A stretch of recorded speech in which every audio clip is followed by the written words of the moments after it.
Welcome back to the show, my fellow extraordinary Americans. For today's episode, we have Craig Handley.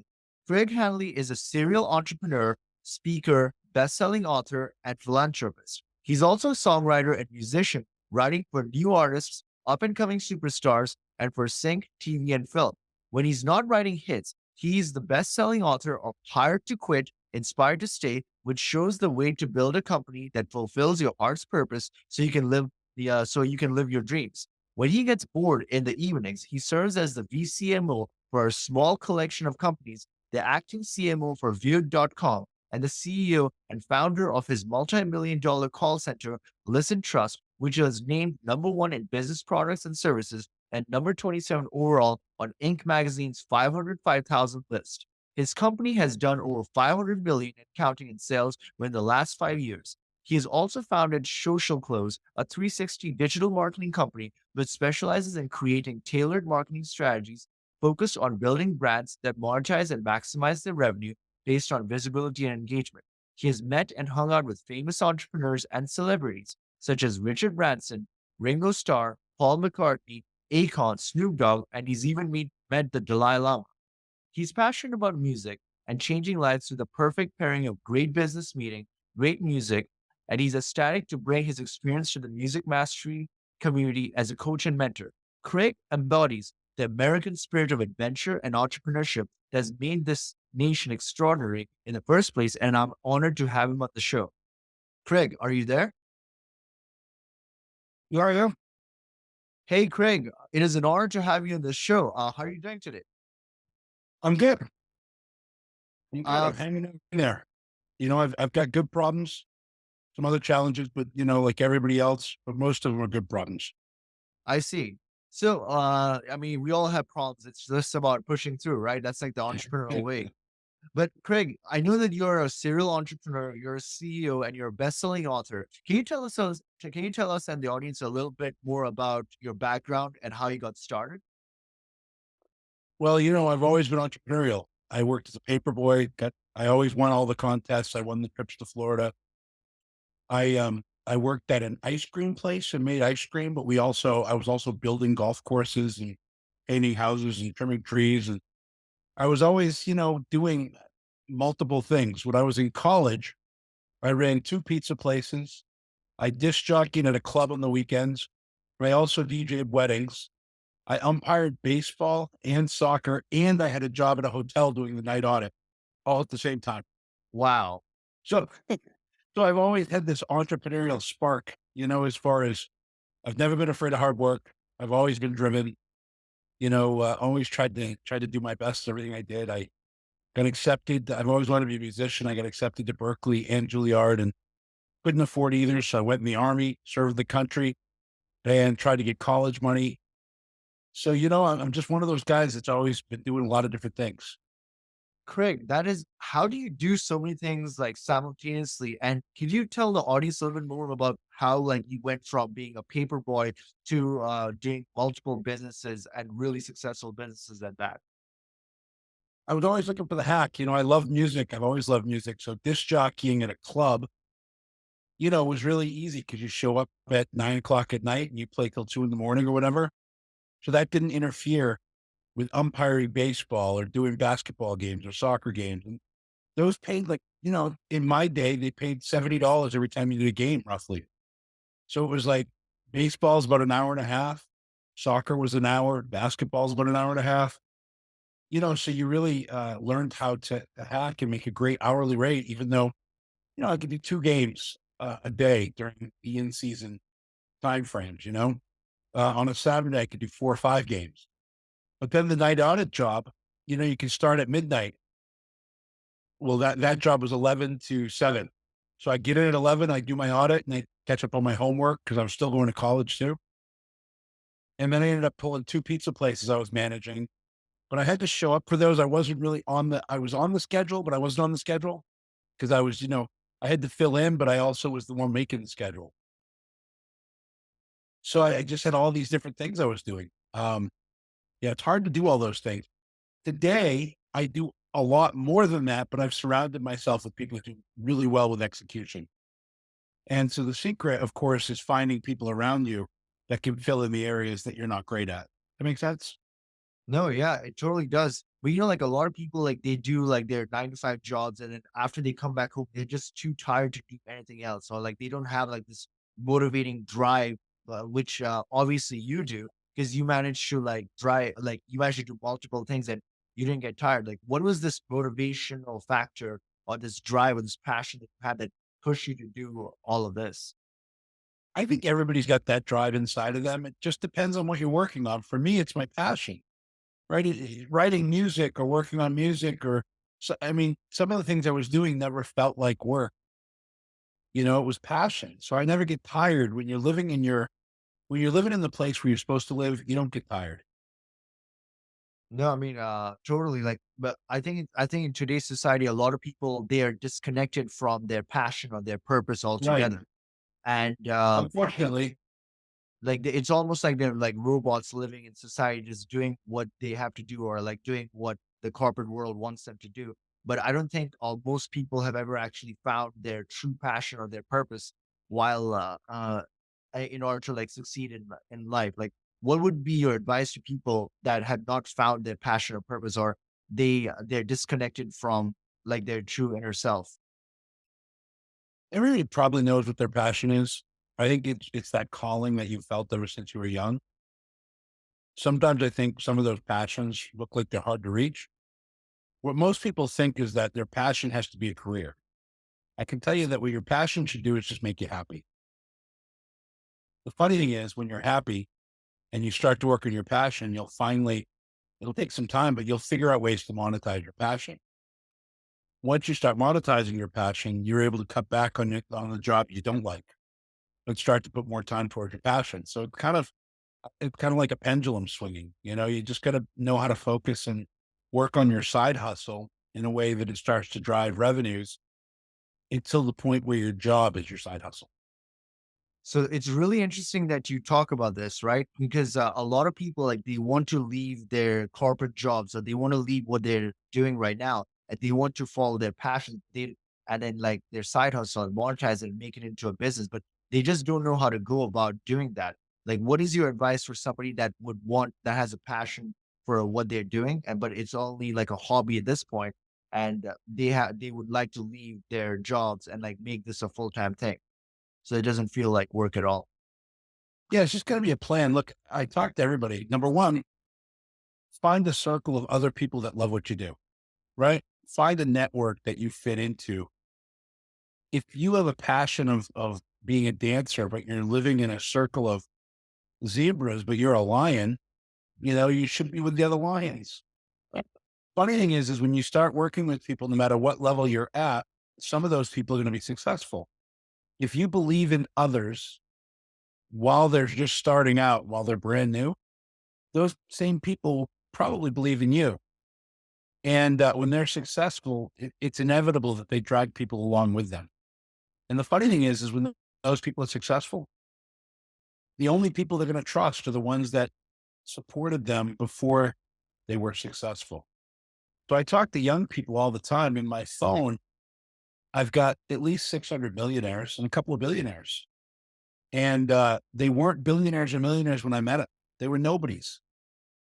So who's the nobody that you're going to relate to and work with that can help, where you can help lift each other up, right? Find people who are as passionate as you are and just work to help them in their career without expecting anything back. And karma, the universe, the energy of the universe, you'll find that you'll be dragged right along with those people. They'll help you along the way. Does that make sense? No, yeah, it does. But it's really interesting that you say that because a lot of like millionaires or multimillionaires, they'll look at the so-called nobodies and they'll be like, why should I hang out with these people? They're like beneath me or something like that. Or that's at least the perception that most people would have of millionaires and multimillionaires. Obviously, over here, you have a different perspective of the same thing. Yeah, you don't know who's going to be successful and who's not. And don't get me wrong. I mean, I'm not going to consult with somebody for free for hours and hours and hours, but will I take a 30-minute phone call with almost anybody? Sure. And some of those people are geniuses and I know they're that close to, you know, someday they're going to make it. I've had calls from people 3 years later who said, you're someone who supported me 3 years ago. And so I want to support you. No, yeah, I do believe in the concept of karma. Like I myself came from like an Indian background, and they believe like if you help others, eventually it comes around. The But universe is a beautiful place. Yeah. yeah, it is. So Craig, on a different note, what is one of some of the biggest lessons you learned during your entrepreneurial journey? Well, that one, help others. I mean, look, I've learned how to build a culture. Our call center's got a great culture, great community. So I've become an expert on how to hire, how to build culture. I become an expert on turnarounds. So when you start to fail, there's a whole process. But what I'm really good at is marketing. And I've forgotten more about marketing than most people will ever know. So when I look at a brand and I look at what a brand is going on, when I look at a brand and I look at how a brand is building, I can pull it apart and put it back together in minutes, and figure out how the process is. So, been a lot of lessons. I mean, you got to watch your cash flow every week. Should have a finance meeting. There's margins that you have to put in place, and then there's risks that you have to determine that you want to take or not take. I have a business right now. I'm growing, and it's growing fast, and I bootstrapped it all the way, never put any money into it. But it got to $1 million in revenue, which sounds like a lot, but I'm also spending 1 million because I've been growing so fast. I decided to strategically invest $100,000 in the business to make sure I could hire more back end support because I've got so much business on the front end that if I didn't invest, I would have still grown, but it would have been slower than I would have wanted it to be. And of course, that money is already coming back in spades now that I've got extra people that can help execute. So, you got to be willing to take strategic risks. You've got to learn, you know, you got to know your numbers inside and out. You've got to have a plan, a strategic plan. Most people think they know what to do with marketing and they'll buy some Facebook ads or whatever. But really, the basis that I look at all marketing on is create a social media marketing plan and post, post, post. And when you have a good social media strategy, then you can start to buy media. So I have structure and steps that I like to look at. So, I don't know. I've learned a lot, school of hard knocks, 30 years of toiling away. There's a lot of things that I think I've learned. Craig, I really admire that you take strategic risks, but a lot of people like when they want to start a business, like the reason they don't start a business is because they're afraid of financial failure because like they either like have like a family or they have children. And I know that you have children and all of that, right? So they're emotionally attached to money and they're afraid that if they invest and then they fail, they'll go financially bankrupt or something like that. What would be your advice to people that want to do a business and they have to take risks, but they're too afraid, financially speaking? There's a process. And part of that process is finding out if you have a market for it. People have great ideas, but does anybody else think it's a great idea? I mean, yeah, they're going to work and build some case studies around it to prove that it'll work. But if you can get somebody else to come in and help you, it means somebody else believes in your vision. If nobody else will come in, maybe you have a bad idea. But, just talk to a lot of people and give feedback around whether people think you've got a good idea or a bad idea. Everybody's got their own depth of risk that they're willing to take. I don't know how to control that with people. Some people look at, some of us have been around the earth for thousands of years. If you believe in, that we're all here to do it over and over again, I others believe in have, reincarnation. Yeah. I think, we do it all over again a few times until we get it right, until we go through a full lifetime without fear and we go after our dreams and we do everything that we're supposed to do. Maybe there's a different level. You know what I mean? Maybe this is all like a big video game, we're playing at level 1 and we're trying to figure out if we get to level 2, level 3, level 4. I don't know. But I've heard that a lot of people think that this world is like a simulation and we're part of like yeah, somebody's like controlling the strings. a They call simulation, Yeah, some would call it God, others call it aliens, but who knows? right? I have that same philosophy that, we're just playing a game here. And that's why I don't have fear because I feel like no matter what I do, I'm going to be okay. Because I really feel like there's a higher power that when you're doing the right thing, that it comes in and helps out. So I don't have any fear. I just go. But I know that other people do. And the way to do it is to figure out how you're going to make your side hustle part of your life. It doesn't mean it has to be a paycheck for you. It's just making your passion part of your life. If you want to act, you don't have to be on Broadway. Just do a local play and it'll make you happy. As you start to find things that make you happy that align with your passion, you oftentimes find ways to monetize.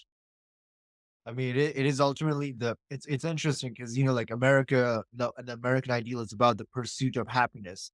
But what you're suggesting is you take the thing that makes you happy, you pursue it, and then you monetize that thing that makes you happy and like makes you passionate about it, and then you turn it into a business. It's everything is just like you see how it's all like yeah intermingling with each other. It's all interconnected. You know, it's like a It's kind of like backwards, right? It's kind of backwards. yeah, it's all holistic in a certain way. But Craig, what was the biggest challenge you had in like during your entrepreneurial journey and how did you overcome it? I've had so many challenges. I mean, I had people steal from me. Somebody was going to help us sell the company who ended up stealing over $1 million. Um, Wow. Anything that can happen will, right? That's why I talk about finance, right? You're going to be in your finance meetings. I skipped out on some finance meetings and trusted people around me. And the second you do that, they steal some money. I had a couple guys steal an account and then even use my own employees to staff their center. So my payroll percentage was way through the roof. And I had things in place to catch it, but I wasn't paying much attention because I was doing other things. So I never got caught. How did So you how did you emotionally overcome this great challenge that happened to you? Because this is pretty messed up altogether, you know? it is pretty messed up. But what you learn over time is that there's things you can control and things you can't control. And so the only thing you could do as an entrepreneur is you can only focus on the things you can control. If you can't control it, don't focus on it, and that's hard for people to do. Stressed out about this, you're stressed out about that. But over time, I've realized that all I can focus on is developing a cash flow strategy moving forward that solves the problems that I'm trying to solve. Make sense? Yeah. Somewhat. Yeah, no, that it does. Like you cannot let setbacks affect you. You Right. have So if I need to conserve cash and I'm going to fire people, how many people do I have to fire to make my margin? I hate the fact that you have to fire people sometimes, but everybody you fire is a dollar saved, right? When you hire somebody, or sorry, when you bring in revenue, there's a lot of expenses that go up against the revenue. The only thing that is 100% back into your cash flow is letting people go, but if you have to bring in new revenue, for every dollar of new revenue, you've got 50% expense or whatever your margin is.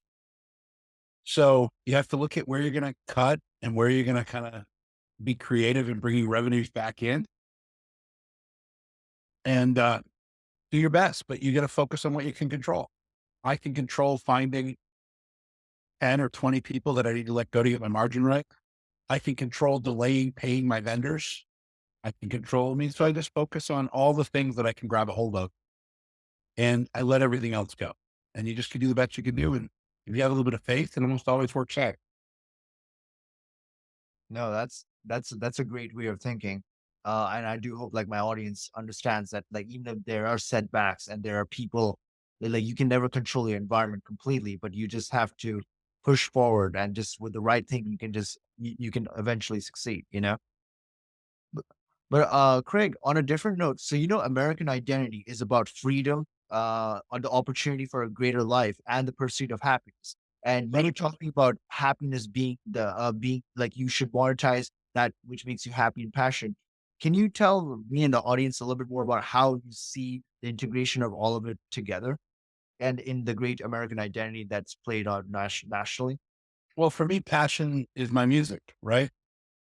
So I want to win a Grammy. I want to have songs that are played on TV shows, in movies, whatever. So what can I control? Number one, I'm going to have some talent at it. Now, if I wasn't talented, I could still be happy writing music, right?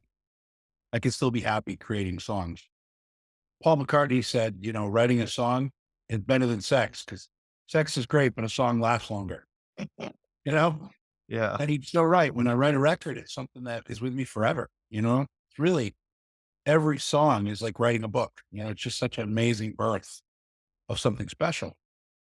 But I wanted to do more with it. So I used LinkedIn to find directors who might want to use my songs in their movie or film without having to go through a sync agency.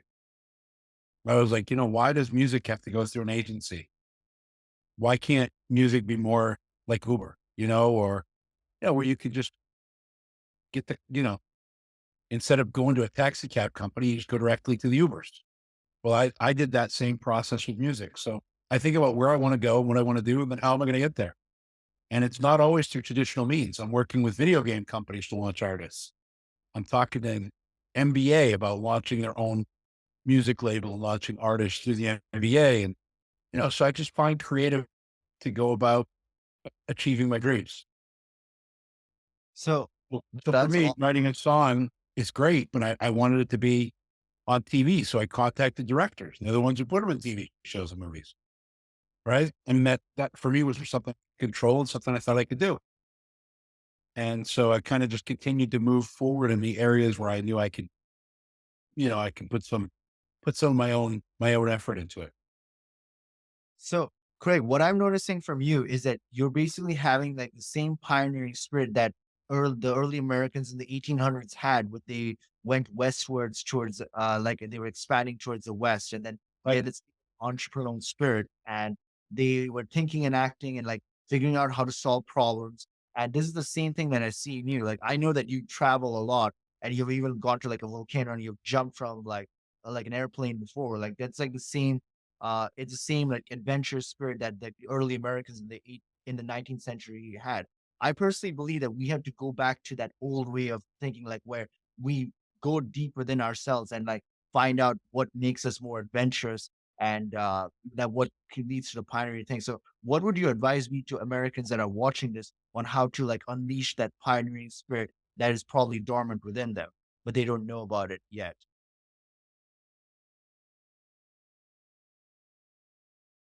I think for me, to unleash that pioneering spirit, I think people just have to have a little faith. You have to help others. I think for me, a lot of solutions come out of helping other people. And without having any expectation of getting something back.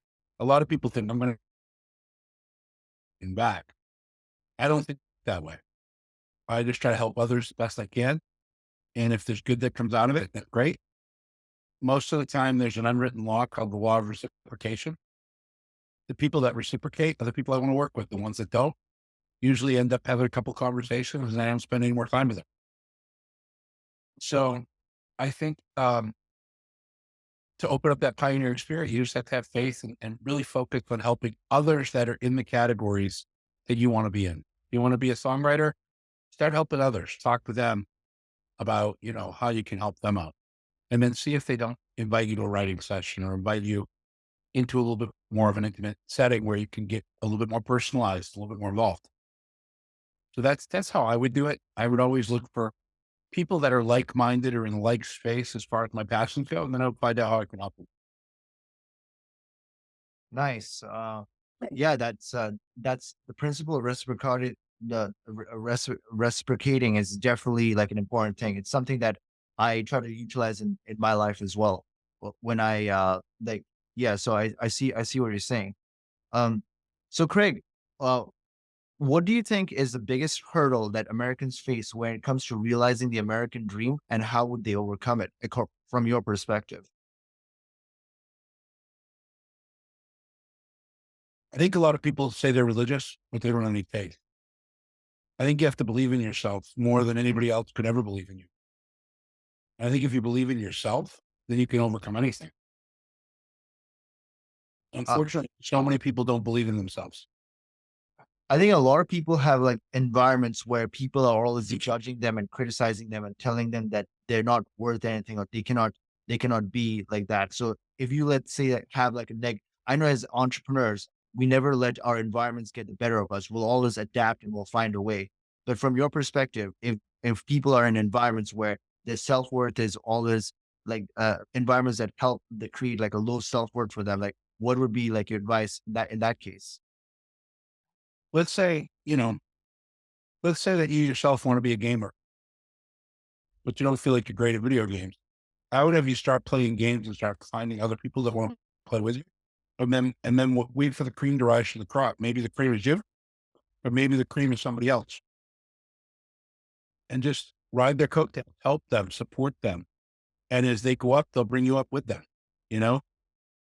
So that's what I think. I think you can do anything you set your mind to.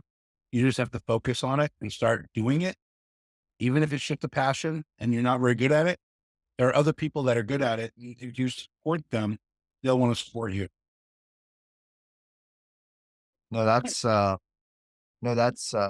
true. So yeah, definitely. Um, so Craig, what right now, like in the year 2022, there's been a lot of inflation, and a lot of people are suffering from debt, and like they had to like work two or more jobs sometimes so you make ends meet. What is your perspective as an entrepreneur regarding inflation and debt altogether? And what would be your advice to Americans like who are now going through financial hardships? There's opportunities in everything. During the pandemic, there were people who suffered. There were restaurants that went out of business, but there were other restaurants that did more business than they'd ever done during the pandemic. There are restaurants that pour on a window and added in a drive-through. There are restaurants that built out their they built out their business in a different way during the pandemic. For example, I worked with a restaurant and trained all of the people who answered phone calls for orders on sales techniques. And we said, with your order today, would you contribute 20 extra dollars because we're going to bring a meal to a nursing home, with that $20. And so we had 80% of the customers that were ordering food order an extra meal for somebody else. And so when I worked at the restaurant, they made more money, but a lot of restaurants went out of business during the pandemic. My point is, with the economy heading in a downward turn, or if it does end up going even more negative, there are still opportunities. What are the opportunities in a down economy? I mean, just figure out what those opportunities are and go in that direction. Mark Cuban just launched a medical product that cuts out the wholesale cost of medicine. And that business stream is blowing up because the economy is bad. So people are looking for ways to save. Damon John's doing micro investments with young people to buy apartment buildings and stuff. So if you could only afford $50 a week, well, you can still be an investor, just a micro investor, so you can start to build wealth. There's a lot of solutions if you're just open-minded enough to figure out what they are. No, I see. I noticed a common theme amongst like successful people is that they look at like downturns as opportunities to create wealth. Like when most people they'll look at downturns or like something like the pandemic as a bad thing. Entrepreneurial people they see opportunity. They're like, this is the time to make money. So it's an interesting theme that I noticed overall. Yeah. Where other people see gray clouds, I don't. I see bright skies. Other people panic. I go, what's the opportunity that lives within this panic? That's a beautiful insight, and like that's something that I would definitely want my audience to know. Like like where there's failure or when something is negative, or you feel like there's like a bad thing going on. It is a potential, an opportunity to turn it around. Like you just have to see things in a different way. Right. So yeah, that's Life is nothing but contrast. When you feel down, you get high. When you're trying to go faster, sometimes you're going to slow down. Almost when you're feeling like there's a lot of negative stuff happening, there's a lot of positive stuff too if you just look for it, right? Most people, it's so much easier to focus on the negatives than the positives, but you have to train your brain. It's neuroplasticity. You got to reshape the way that you think about problems to to look at every problem as a solution. No, yeah, totally. But Craig, you see, like this is like the mindset that you have that's like different from most other people's mindset that helps you become successful where other people would not succeed. It's all about them thinking about the same circumstance, but in like different ways. And your thing about the contrast is actually pretty true, you know? So that's pretty good. So Craig, on a different note, I know you've written this best-selling book called Hired to Quit, Inspired to Stay. Can you tell the audience a little bit more about the premise of this book and what got you to write it and all of that? I was training employees and I realized that maybe they weren't listening as well as I thought they should. So I started talking to them about their dreams and their goals. And we route our phone calls and our commission plans are all based on performance. So I explained our comp plan and I said, look, the sooner you guys perform at a level that's acceptable for my company, the sooner you're going to be able to quit because you're going to get more. I mean, the people who perform well in this call center make triple what the base pay is. So if you learn how to talk to people and communicate and do your job well, you know, you're gonna be able to quit in 6 months. But if you don't, it's gonna take you a year and a half. So what do you want to do with your life and how are you gonna do it? As we blew it out, only 5% of my employees really wanted to quit and go do something really special. The turnover rate went down because most people just want to own a car and a vacation every year. And so I worked with some of the banks to get lower interest rates and guaranteed loans, things like that. Um, just understanding what your employees want. And so I thought after we had so much success in lowering turnover, increasing revenues, increasing performance, and helping over 100 people live their dreams, that maybe I had a book, So I put it together and people, I think, loved what we had to say. If you're an employer, imagine if every one of those employees that work for you were your children. Would you want them doing a job they hate? Because I wouldn't, you know, I want my kids to do what they love. And I try to think of all of my employees in that same way. Craig, that is really amazing because that's something that most big companies or like companies in general they don't do that in today's world. They just see everything in terms of like profit and loss, right? Employees are completely like replaceable if necessary, but over here you're actually thinking about your employees and what makes them happy. So it's a really radical approach in today's world. It is, but when people do it, they're shocked because the turnover goes down and your employees get happier and happier employees are profitable. We actually did a study with Forrester Research and in Forrester Research, we were able to prove.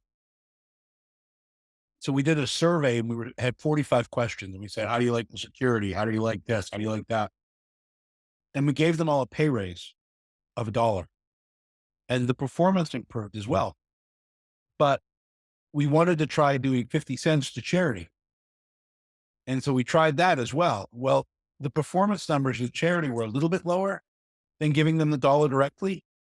However, what we went back and discovered was that when we were doing the money to charity, our employees were happier. Thus, the close rate of the overall sale went up. And so we were able to prove that giving money away to charity was more profitable than giving people money directly because it made them happy to be giving to somebody else, which improved performance enough for us to gain a few points in our close rate. That So it is is. So yeah. So people think, oh, how am I going to give all this away? I'm going to lose money.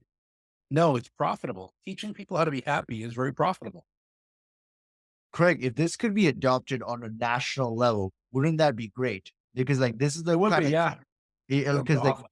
because I mean I gotta be honest, like a lot of people think that we are living in a narcissistic work culture, especially in corporate America. But if they adopted the same thing that you're talking about right now, that would lead to more productivity, ironically. Because Yep. there's like an entire thing like where like you have to be there's like a way of thinking where you have to be ruthless. It's all about the numbers and all that. But what you're suggesting will not only make employees happy, like it'll also lead to greater results. Yeah, definitely. And most people think they're going to lose out on results. That's the big area where people are like, oh my God. And look, my COO quit, my operations director, making almost 200 grand. He quit and he bought a golf course. Drank the Kool-Aid. Did I want him to quit? No. But am I happy for him? I love him. I'm absolutely thrilled. He's bought 2 golf courses now. That's all he's ever wanted to do was own some golf courses. I didn't like it when he quit. I was like, this wasn't for you. But did I want to support him? Of course. You got to support others in their dreams. And so I'm very excited about it. Craig, I really admire like your approach and everything. And it's like I don't know if you know this or not, it's pretty radical in today's world. But I do hope more companies adopt what you're doing, you know? I I think really more do. companies will. We have a lot of it. We have a big mental health crisis in this country. We definitely have to help other people with their goals. Yeah, uh, definitely. But Craig, is there any other work or project that you're doing right now that you want the audience to get a glimpse of? So my call center, I haven't really worked in for like 2 years. You know, it's been around for 16 years, but I haven't really done much in the last couple. I've built another social media marketing company where we create content and then promote it and manage the community around it. And it's called Social Close. That business is growing really quickly and we're helping a lot of people. We're basically giving away a $20,000 marketing strategy for close to nothing. We do a free audit for people, then we can interview with them and make sure we understand what their goals are. And we build out a strategy that I used to charge 10,000 a day to build the same strategy I give away now. We take a small deposit for it, 500 or 1,000, I don't know, whatever my team is doing, but it goes against your monthly retainer if you do hire us, or you get to walk away with a $20,000 marketing plan and then execute on your own. That's what I mean by trying to help everybody I meet, everybody I talk to. Most people couldn't afford to hire me, that are just starting out, but now they can. You know what I mean? No, that is awesome. Like I Yeah. think I mean, I'm working on projects in the music space. I am helping gaming companies launch artists through Easter egg hunts with artwork and NFTs, with songs being pushed underneath the art as it's created, and talking to the NBA about different projects. I mean, I'm doing TV and film. I'm working on Charlie Walk's music mastering program. I helped rebuild that for him, and we have thousands of artists that are now enrolling to learn how to be a better musician. It's artist development, artist development, artist development, and music mastery. So, I mean, I'm involved in a lot of things. And if somebody has questions or concerns, for the most part, I pretty much know somebody who has a solution. If it's not me, I know who the person is that they're probably trying to reach because I've been doing business for a long time. that is awesome, Craig. Craig, where can our audience go to connect with you and get to know more about you and what you're doing? Or if Well, they just on all my socials, I'm Craig Handley, right? Craig Handley. That's the first place. Instagram, Facebook, LinkedIn, all these different places. But I'm also pretty easy to find. Craig at my call center, ListenTrust.com, or Craig at socialclose.com. So I'm pretty easy to find that email. I think even my cell phone number is on the web. I mean, I don't have any problem with people texting me if they want to have a consult or have a conversation. Sometimes they call me up directly, but a lot of times I'm busy. So it's easier if they text first. But my number's out there and I have no problem with people sending me a text message either. So that I'm very easy to reach because I really want to help a lot of people. well, Craig, I mean, yeah, I want to, I would want, like, thank you so much for taking the time to do this Yeah. interview. Your audience doesn't know, but I was a little bit late and I just want to turn on the light here. I was a little bit late for our podcast. They won't know because it's kind of invisible, but I just want to apologize for being a little bit late and I just want to make sure I gave a lot of value for your audience. No, you definitely did. And you also have a really generous heart, Craig. Like what you're doing with your work and your companies. I don't know if you realize this, very few people are doing this. And I'm truly proud and honored to have you as a guest on this podcast. And I really hope that in the future, you come back at a future time. Yeah, no, let's do another one. I enjoy it. Yeah. And I want to conclude this. I want to conclude this episode by telling my fellow extraordinary Americans that, hey, that there's an extraordinary within each and every one of us. It is our duty and our job to awaken it and unleash it. Until next time, bye for now. Hey there, everyone. Thank you for watching Extraordinary America. If you like what you see, please do subscribe to our podcast and share it with others. Remember that the best investment that you can make in your lifetime is in your own financial education, for it is knowledge that truly sets you free. Also, remember that your purchasing power is being diluted through inflation, and then the practical thing to do is to protect the loss of your purchasing power by investing in precious metals or the right cryptocurrencies. Also, never forget that you are an extraordinary American. We'll see you in the next episode. Bye for now.